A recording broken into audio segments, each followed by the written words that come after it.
I was a little confused where it says the prayer, but in the program it says like, Reading? Reading, yeah. Yeah, it's a reading. It's not a prayer. Oh, no, that's a prayer. Yeah, because it's not a responsive reading, right? Like we had last time. See, it's Yeah. responsive reading still says. Oh, Why don't we skip that part? I'll do that part. I'm going to do a different. Oh, really? Okay, you can do it. It's fine. Thank you. Sit down.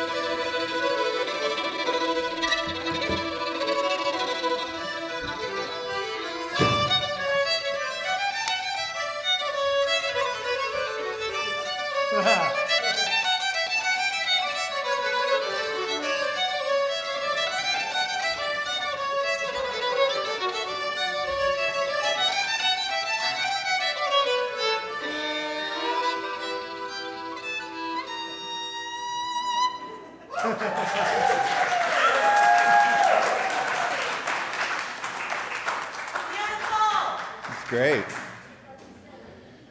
My grandfather in Ireland played the fiddle. Probably not that good, though. Probably not that good. Welcome to Pacific Unitarian Universalist Church. We are a welcoming community, open to people from different faiths and different sexual identities, orientations. You know, we pretty much, just behave yourself and you're welcome here. Even sometimes when you don't, at least for a little while, you can hang around. We got a number of announcements today. Greg, who's stirring out and back, he's our usher with the hat back there. His daughter is quite a dancer, and the Redondo Ballet group is running a backpack program for the School on Wheels kids, the sort of the homeless kids, and there's a bunch of stuff, and he has flyers for you, and if you want to participate in that, there's a little QR code, and there's lots of places to drop things off, and we could even maybe gather some stuff here in the future. But talk to Greg about that. We have a new member Sunday after church today, so if you're feeling like you want to have a conversation with people who, might, if you're thinking about becoming a member or you just want to have a conversation about Unitarian Universalism in general, that's a good place to go. We also have Godfrey Purnell, one of our longer running members, kind of a legend around here. Sylvia's putting on a party for him afterwards. There's going to be a tree planting, and there'll be some cake and such activities, and there's some music. It's actually quite a big deal. So that's both the new UU member is right after church, and so is the party. So there are things to do afterwards. Yes, Kel? I think Godfrey... Oh, I thought it was... Oh, you're right, it is next week. Sorry. I was wondering where Sylvia was. Yes, no, yeah. She said, duh, okay. Yes. Thank you, Chelsea. But there's a party at the pledge table. Thank you, Leanne. I bring up props to remember my things. So if you haven't made a pledge and you are so inclined, please do so. And we're gathering those numbers. We're going to have a thermometer starting next week, which I've already made, but the things moved so fast last night I didn't get a chance to update it. So we have a whole, kind of pledgy thermometer kind of thing going on. I'd like to start with a poem that Judy Schaefer, our beloved recent move to the East Coast member, sent us, many of us, called Holding the Light by Stuart Kestenbaum. I'm just going to read that and let's just fall into a still place. Gather up whatever is glittering in the gutter, whatever has tumbled in the waves or fallen in the flames out of the sky. Poignant. For it is not only our hearts that are broken, but the heart of the world as well. Stitch it back together. Make a place where the day speaks to the night and the earth speaks to the day. Whether we created God or God created us, it all comes down to this. In our imperfect world, we are meant to repair and stitch together what beauty there is. So stitch it. With compassion and wire, see how everything we have made gathers the light inside itself and overflows as a blessing. I want to thank Severin and some of the band of Cuños last night and the dancers from One Grain of Sand. We had quite a little event here with puppets and lights, and storyline I barely could follow, but it was beautiful. And we had our anniversary event last night. So I'm going to invite up, Catherine's going to read us our chalice words. And I will light the chalice. Our chalice words today come from Marjorie Montgomery. Life is a gift for which we are grateful. We gather in community to celebrate the glories and the mysteries of this great gift. Thank you. Leanne is going to come forward and grab that microphone, or come up here if she likes, and give us a little update on COVID, where we had a reopening meeting yesterday. No dramatic changes are afoot, but yeah, it's on the bottom. You should come to the Worship Associate training.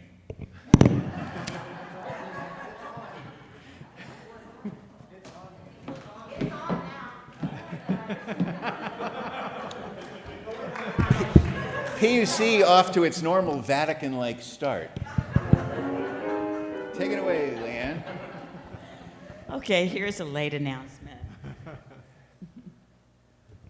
We want to really thank everyone so much for being so patient about masking. Yeah. It's been a long time, and we're not finished yet, and we're sorry to say that. I know there's a lot of unmasking going on out there, but we have studied the information from LA County Health Department and the recommendations from the UUA. And they strongly recommend that we remain masked indoors for a bit longer. Now, why? One, the size of our congregation, the number of people in the room. And two, the presence of immune-compromised people and unvaccinated children. On the upside, we are looking into reintroducing coffee and snacks outdoors and remember, if you want to be unmasked, we have seating outdoors for you. Thank you. Thanks, Leanne. So, kind of like my mother told us most of the time when we were growing up, just go outside. We're here for simple reasons.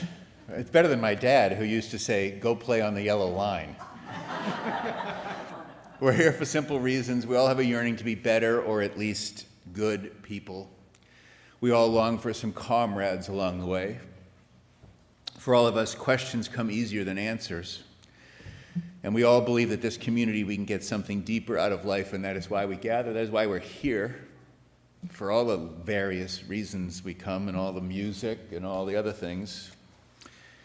So I want you to hold on to today's sermon. It's think of it, as just as a little moment in time, and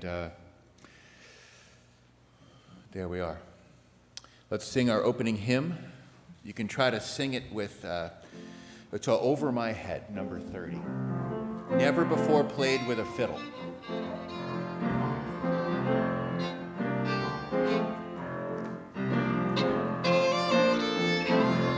Over my head, I hear music in the air.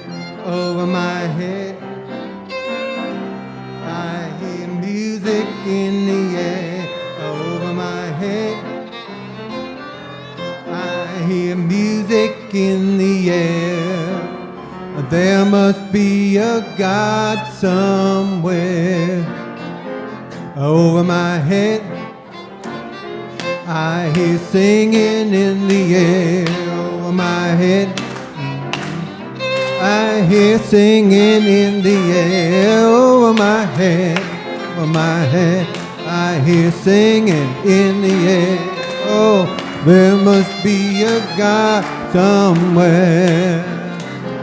Over my head, I see trouble in the air. Over my head, yes, I see trouble in the air. Over my head, I see trouble in the air. There must be a God somewhere. Over my head, I see gladness in the air over my head. I see gladness in the air over my head. I see gladness in the air. There must be a God somewhere over my head. I see angels in the air over my head, over my head. I see angels in the air over my head, over my head. I see angels in the air. Oh, there must be a God somewhere, somewhere. There must be a God somewhere.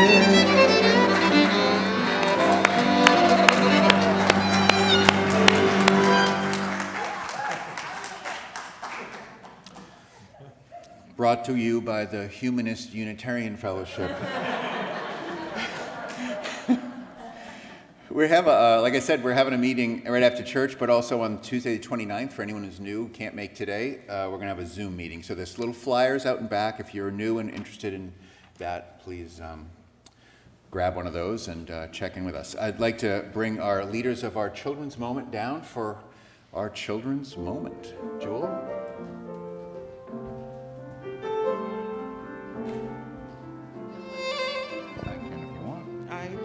Good morning, you guys. Oh. We kept our children out late with the Yeah. puppet show, and so a lot of them are sleeping in, and I forget what Jason's excuse was, but welcome. We put this little guy to work. He's representing the children, and he had to be the usher. So thank you. Thank you. Okay. So Kelly, we ready with the game? So I made up a game.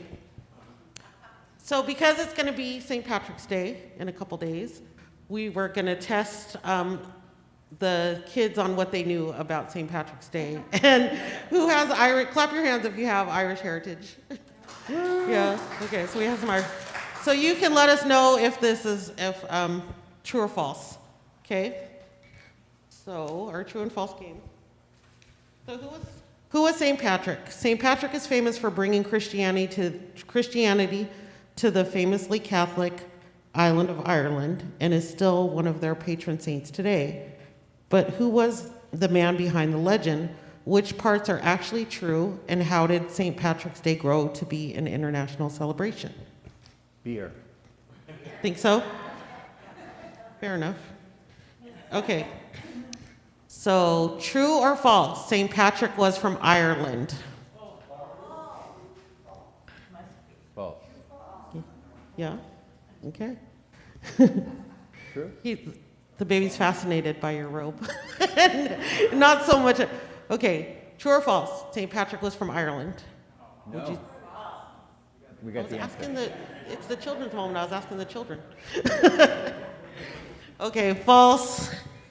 St. Patrick was born in Britain around the year 385. He was kidnapped and taken to Ireland when he was 16 years old. Yeah. Kidnapped.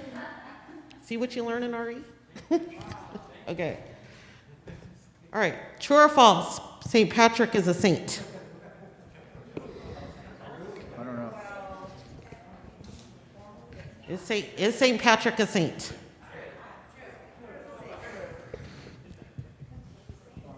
Okay, Kelly. It's false. St. Patrick is a saint in name only. Patrick was never canonized as a saint by the Catholic Church, even though he is known as the patron saint of Ireland. This is simply due to the era he lived in. The process of officially canonizing saints didn't become common practice in the church until after St. Patrick's death. That is actually and factually correct, Steve. I checked all of this through the Irish guy here. And he wasn't sure about that one. I don't know. Yeah. So I triple checked. Oh, do you want to hear the rest? It was kind of the same. Okay. During St. Patrick's lifetime, a saint was not an official title given to those who the Pope deemed worthy.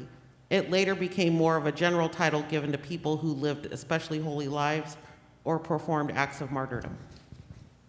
it's appropriate in a Unitarian church and a true-false question to have some fuzziness, so that's okay. Yeah, I think so. Okay. So, true or false? St. Patrick performed a miracle by driving all of the snakes out of Ireland. It's. Oh, gosh. What do you think? Did you think St. Patrick performed a miracle and he got all the snakes out of Ireland? That's true. So, what do you guys say? True. It's false. There were never snakes in Ireland. It's too cold. There are no signs of snakes in Ireland's fossil records. In fact, it's likely that for millennia, there weren't any snakes in either Ireland or Britain. St. Patrick is famous for Christianizing Ireland and driving away paganism. The snakes he drove out were symbolic of him driving out pagans. Oh, yeah. Yes.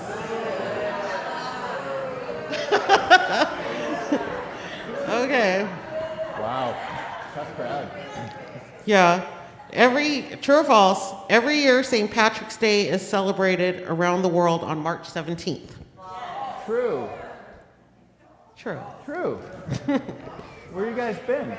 Around the world. Yeah, it is true.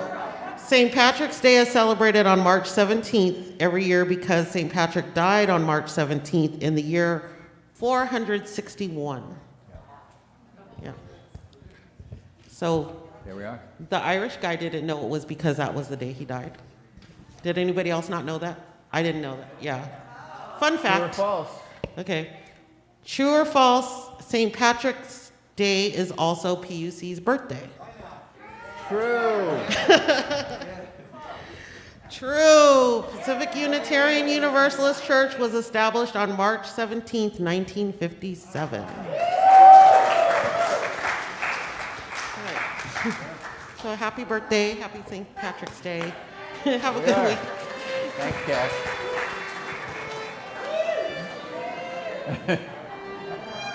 Thank you, Jim.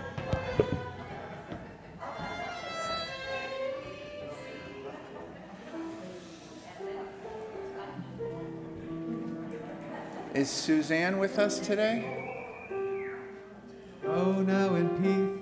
Go now in peace. May the spirit of love surround you everywhere, everywhere you may go.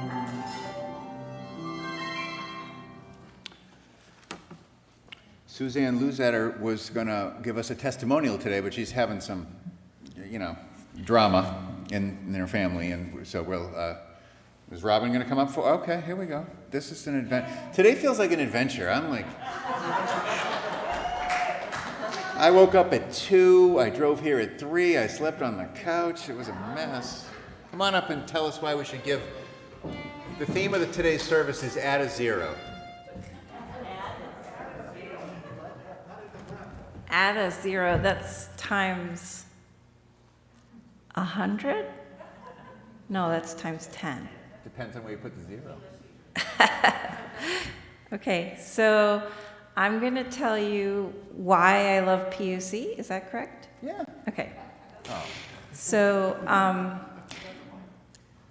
during the pandemic, it was really important to be in a community like PUC because several people came up with the idea to get into pods and to support one another by, the different areas that we lived in. And that was really important to get to know the people in my pod, and I felt closer to people in that way, and we're continuing to go to lunch, and just all sorts of communities like that have been built for me here. And, I've been here for 18 years, and I joined because I wanted to give Renee a place to grow up.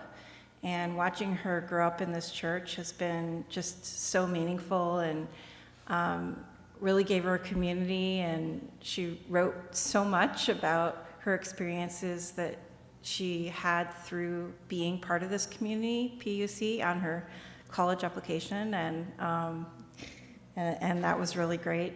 I worked in the RE program as Renee was growing up, and now I'm chair of membership and I'm on the board, and I've been running the book club here for so many years, and I just love talking to people and getting to know them over the literature. And I run a chalice group, and there's just so many connections that I have because I'm part of this church, and it's just very meaningful to me. Thank you.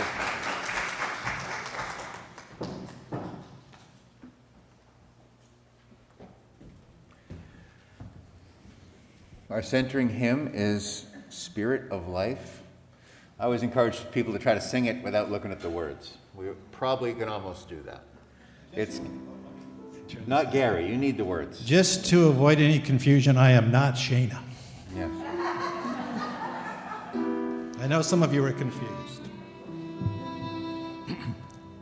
Spirit of life, come unto me, sing in my heart all the stirrings of compassion, blow in the wind, rise in the sea, move in the hand, giving life the shape of justice. Roots hold me close, wings set me free.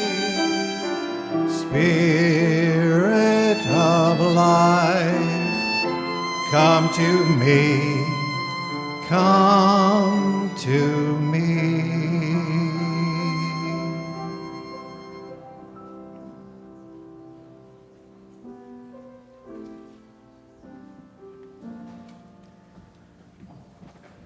It's now time for joys and concerns.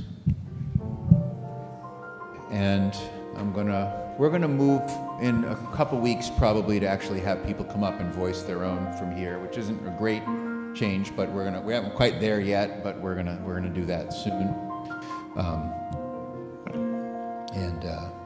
So.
to stay out of their way. Oh, yeah, there you go. Sorry about that.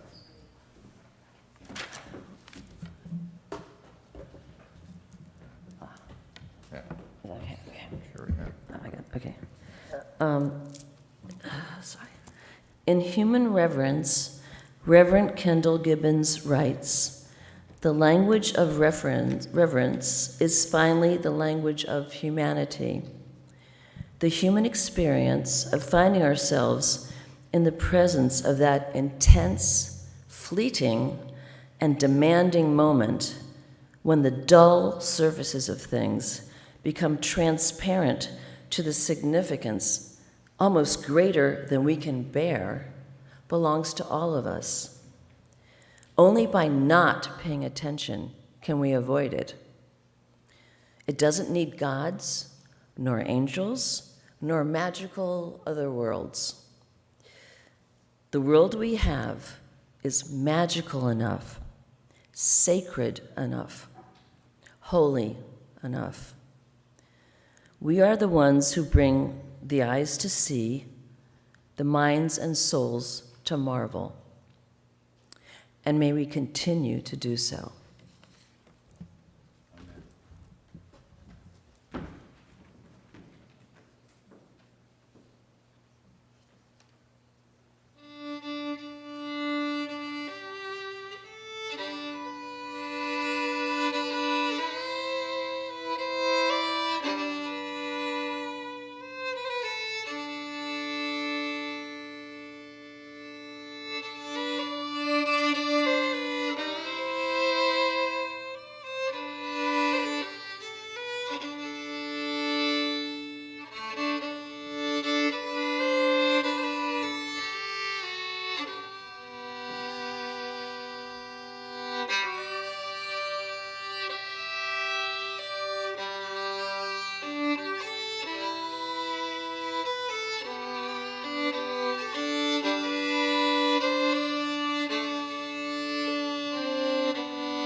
Here is the traditional understanding of a miracle story reported to be a true story.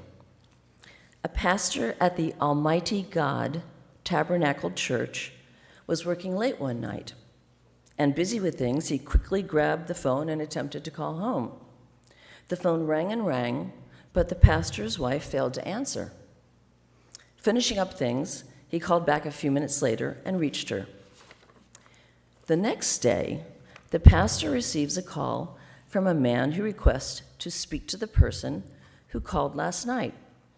The pastor, having forgotten that he had attempted to dial home twice, was befuddled, but then the stranger on the other end said, "Well, all I know is my phone rang and rang, but I just couldn't pick up." At that moment, the pastor of the Almighty God Tabernacle Church, realizing that he must have misdialed the phone the night before, started to apologize. But the man interrupted him. No apology needed. See, last night I was very depressed and even considered taking my life. Deeply distraught, I prayed, "God, if you're there, give me a sign." At that point, the phone started to ring. I looked at the caller ID, and it said, "Almighty God." I was too afraid to pick up, but I got my sign.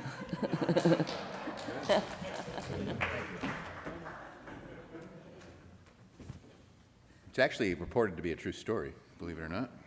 Yeah.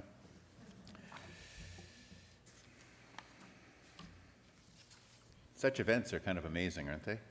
And they happen all the time.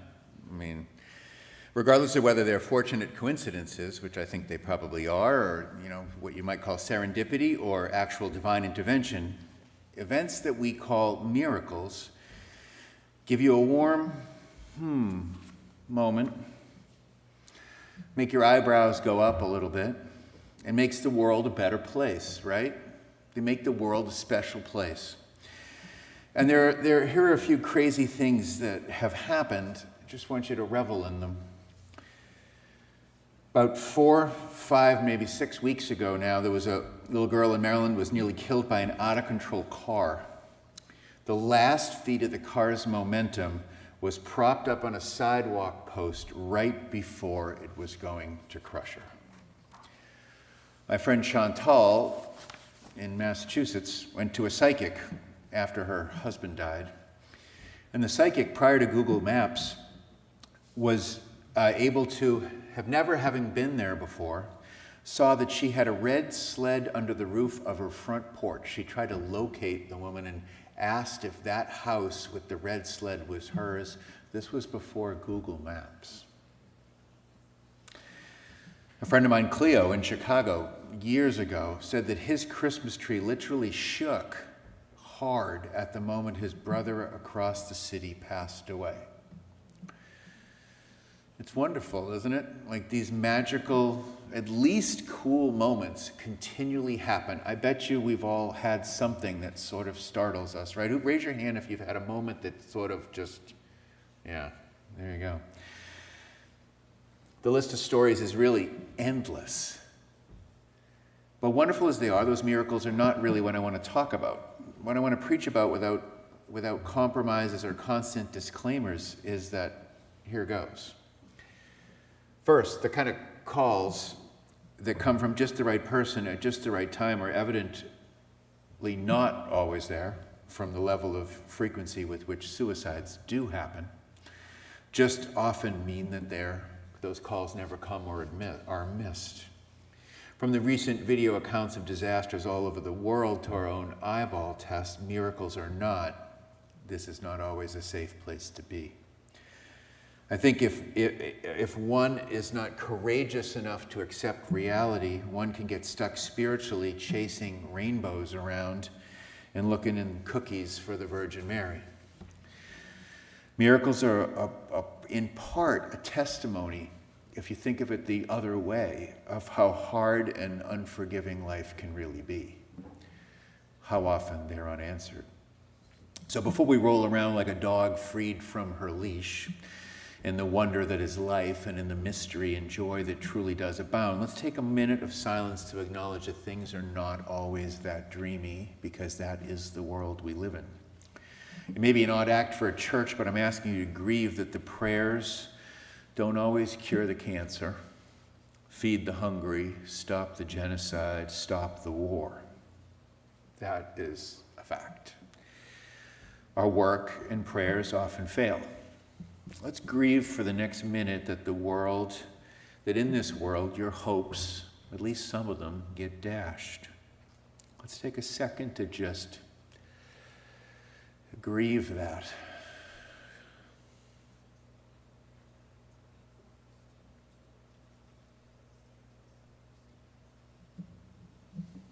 Life will take us on a journey. Have no fear about that.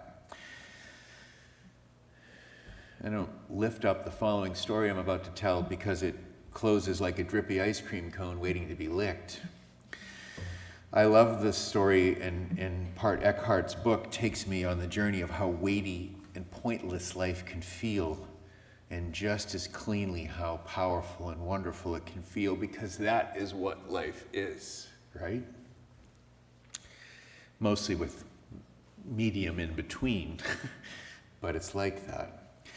To me, these couple of paragraphs combine the first in the way that they might sort of drag you under like a shark might, and then just when you're almost out of breath, it hoists you up like a dad does, up on the shoulders, lifts his kid up on their shoulders. This is my favorite miracle story. It comes from Eckhart Tolle in his book. Until my 30th year, I lived in a state of almost continuous anxiety interspersed with periods of suicidal depression. He paraphrases, "It feels like I'm talking about some past lifetime or someone else's life." One night, long after my 29th birthday, I woke up in the early hours with a feeling of absolute dread. I had woken up with such a feeling many times before, but this time was even more intense. In the silence of the night, the vague outlines of the furniture in my dark room, the distant noise of a passing train, everything felt so alien, so hostile, and so utterly meaningless that it created in me a deep loathing of the world. The most loathsome thing of all, however, was my own existence. What was the point of continuing to live with this burden of misery? Why carry on in this continual struggle? I could feel such a deep longing for annihilation in me, for non-existence, for now becoming stronger than the instinctive desire to live. That was emerging. I cannot live with myself any longer, was the thought Tolle kept repeating in his mind. I cannot live with myself any longer. Then suddenly, I became aware of what a peculiar thought that was. Am I one or two? If I cannot live with myself, there must be two of me, the I and the self that I cannot live with. Maybe, I thought, only one of them is real. I was so stunned by this strange realization that my mind stopped. I was fully conscious, but there were no more thoughts. Then I felt drawn into what seemed like a vortex of energy. It was a slow movement at first, and then it accelerated. I was gripped by an intense fear, and my body started to shake. I heard the words, "Resist nothing," as if spoken inside my chest. I could feel myself being sucked into a void. It felt as if the void was inside myself rather than outside. Suddenly, there was no more fear. I let myself fall into that void. I have no recollection of what happened after that. I was wakened by the chirping of a bird outside the window. I had never heard such a sound before. My eyes were still closed, and I saw the image of a precious diamond. I opened my eyes. The first light of dawn was filtering through the curtains. Without any thought, I knew that there was infinitely more to light than we realize. That soft luminosity filtering through the curtains was, in fact, love itself. Tears came into my eyes. I got up and walked around the room. I recognized the room, and yet I knew that I had never truly seen it before. Everything was fresh and pristine, as if it had just come into existence. I picked up things, a pencil, an empty bottle, marveling at the beauty and aliveness in it all. That day I walked around the city in utter amazement at the miracle of life on earth, as if I had just been born into the world. Beautiful, isn't it? I don't generally have dark nights of the soul like his, and I certainly don't always walk around in utter amazement at the way light filters through the curtains, although sometimes I do. But I can taste both experiences. We all can, can't we? I love his story because in 2 pages he establishes for me the boundaries I know I will always live within. And I think that that's the boundaries we all will live within. And in a way, he provides 2 truths that live out in the world, 2 poles of experience, the good and the horrid.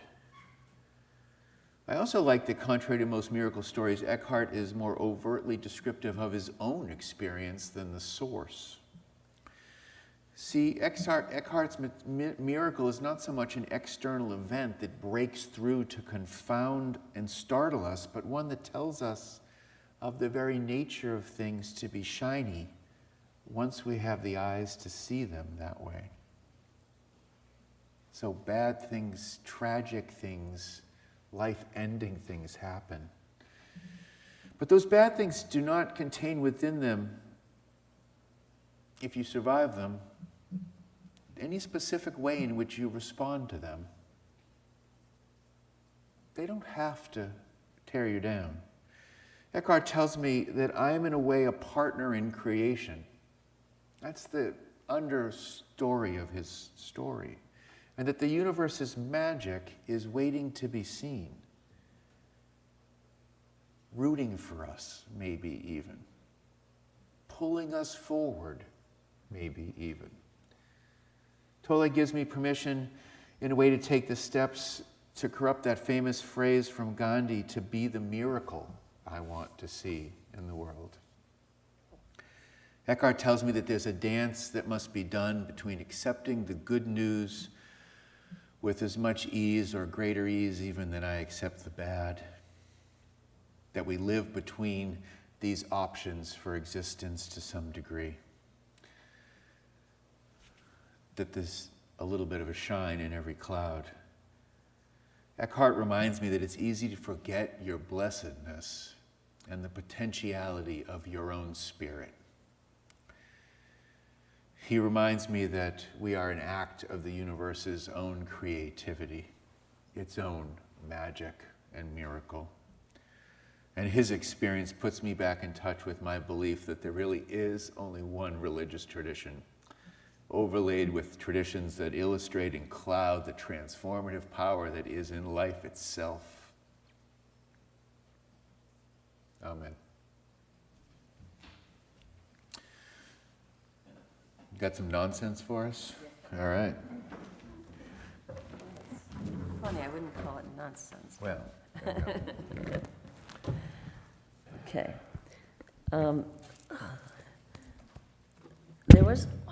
There was a church that had a problem with squirrels. The congregants tried to humanely trap them. They returned.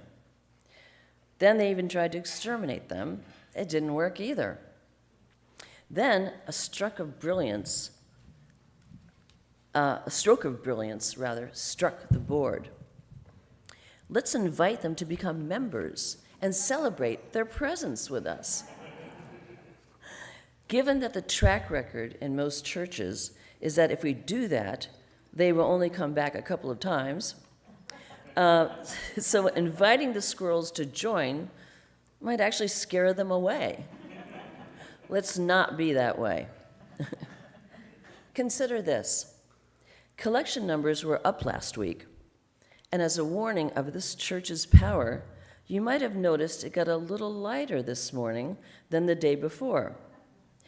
Now, I am not claiming that you should take this phenomenon as a cosmic expression of your generosity, but I'm just saying, collection baskets are coming your way. Please don't be stingy in sharing some of your nuts, or rather your notes, for the good works of our church. Thank you, Catherine. All right. Just wanted to say we're clearly in St. Patrick's Day land with a lot of the music choices, but this song I really like how it gives you this sense of lament, of loss. In this case, it's not because of war, but it's because of more of an economic change.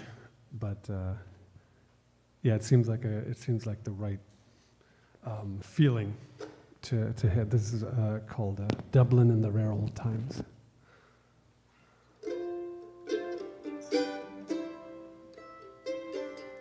Ring-a-ring-a-rosy, as the light declines, I remember Dublin City in the rare old times. Raised on songs and stories, heroes of renown, the passing tales of glories that once was Dublin town. The hallowed halls and houses, the haunting children's rhymes that once was Dublin city in the rare old time. Ring-a-ring-a-rosy, as the light declines, I remember Dublin city in the rare old time. My name it is Sean Dempsey, as Dublin as could be, born hard and late in Pimlico, in a house that ceased to be. Betrayed I was a cooper, lost out to redundancy, like my house that fell to progress, my trade's a memory. And I courted Peggy Dignam, as pretty as you please, a rogue and child of Mary from the rebel liberties. I lost her to a student chap who would collect a toll when he took her off to Birmingham. She took away my soul. Ring-a-ring-a-rosy, as the light declines, I remember Dublin city in the rare old time.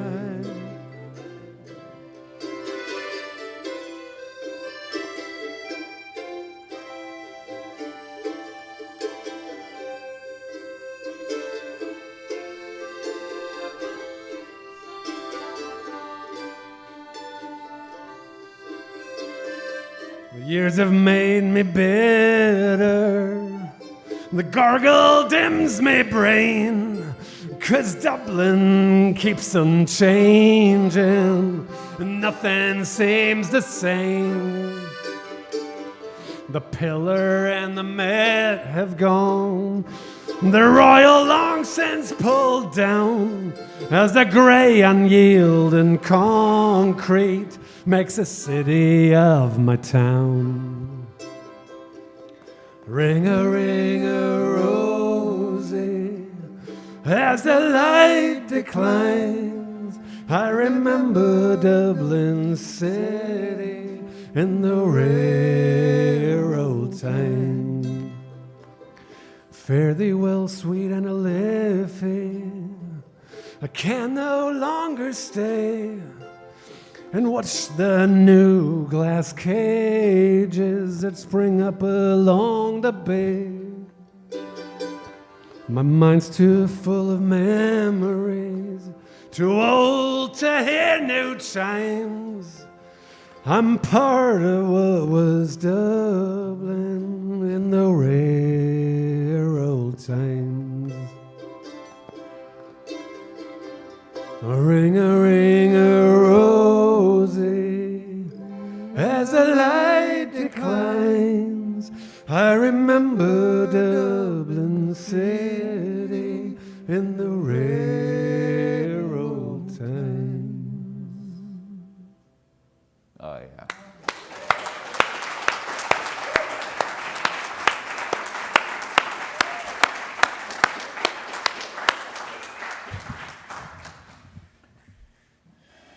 We Irish are a happy, miserable people. It's kind of our specialty. Please join me in our affirmation of gratitude. Let us be grateful when we are able to give, for many do not have that privilege. How true is that? Let us be grateful for all those who share their gifts, for we are enriched by their giving. And let us also be grateful even for our needs, so that we may experience the generosity of others. Our closing hymn is number 159, This Is My Song. And this is one of my favorite hymns. I love this.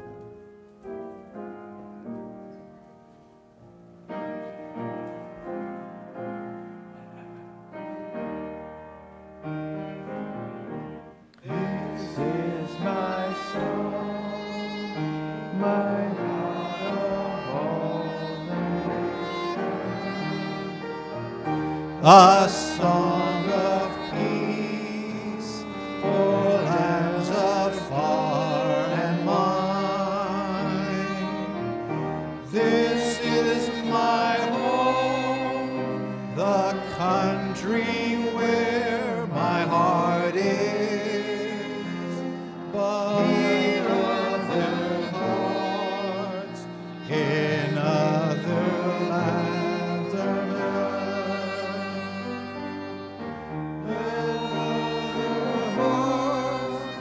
in other lands are beating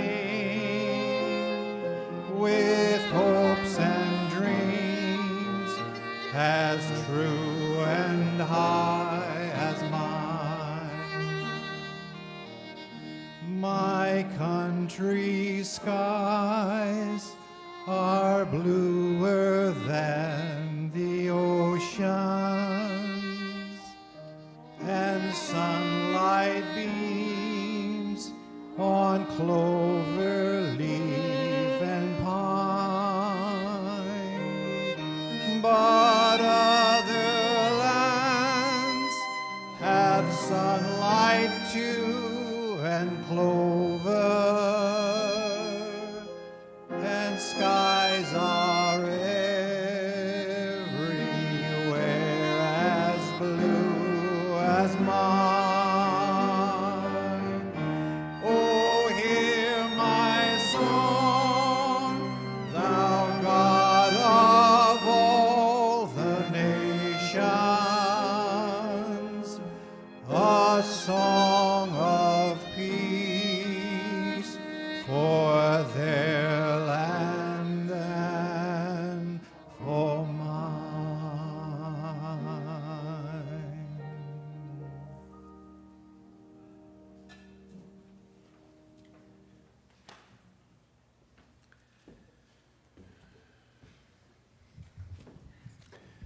Isn't that true? Yeah. Thank you. This church is dedicated to the proposition that behind all of our differences, beneath all our diversity, there is a unity that makes us one and binds us forever together, in spite of time and death and the space between the stars. We pause in silent witness to that unity.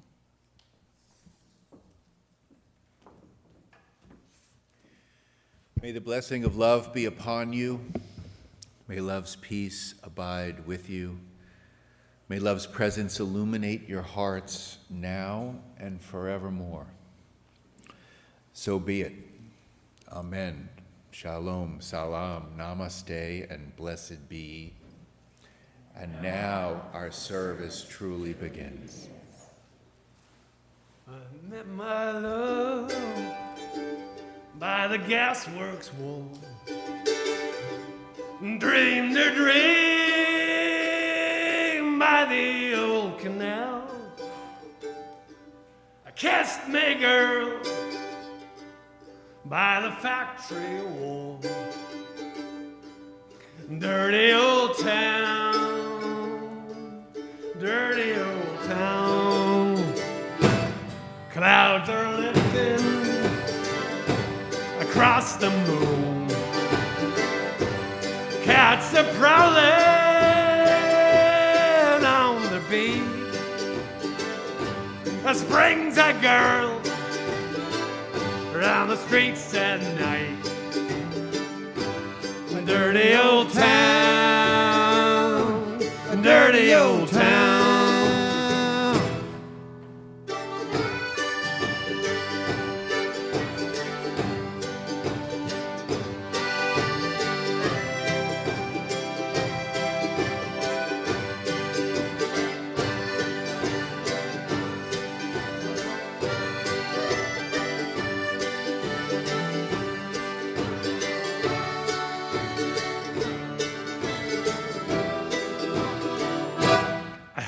a siren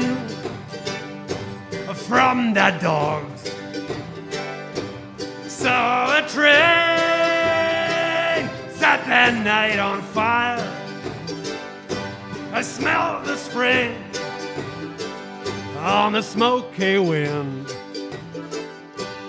Dirty old town, dirty old town. I'm gonna make me of extra backs, shining steel, tempered by the fire. I'll chop you down like an old dead tree. Dirty old town, dirty old town.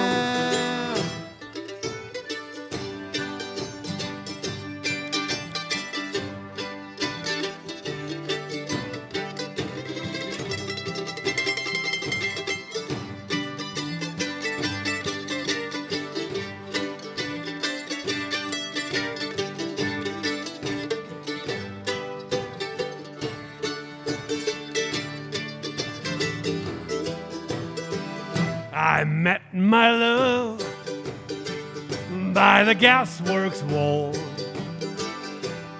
Dreamed a dream by the old canal. I kissed me girl by the factory wall. Dirty old town, dirty old town. Again. Dirty old town, dirty old town. Now everybody, come on.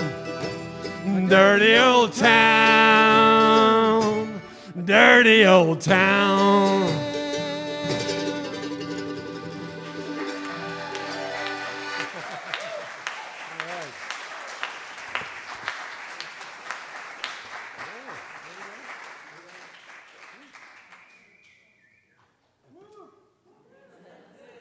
I think that's it. Yeah, I don't know. That's all, folks.